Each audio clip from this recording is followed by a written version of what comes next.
bakal mereka batur indung urang heula aidek merek mah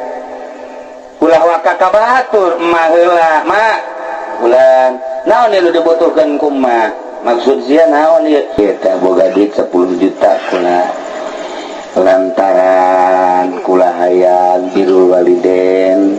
ieu teh hayang nyambungkeun rahim dititahna ku Kangjeng Nabi teh pan kitu Kangjeng Nabi nyarita nama kumaha emang cek Kangjeng Nabi cek Kangjeng Nabi hal yadul ulya al mu'ti afdalu leungeun nu di luhur nu mere leuwih utama kasaha cek Kangjeng Nabi ummaka summa abaka summa ukhtaka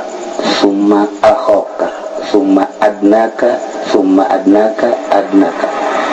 mimih kasasahaka mahla mantap kula ieu dek beberean ka emak hayang sabara duit tina 10 juta ieu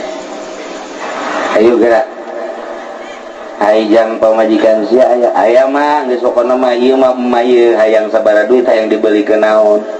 isi mah ieu mah yang mah beta 10 juta tah geus atuh nuhun bu anak aing poe rahmat nuhun jasa sebenarnya aing mah teu butuh naon ku bager-bager teuing bisi boga anak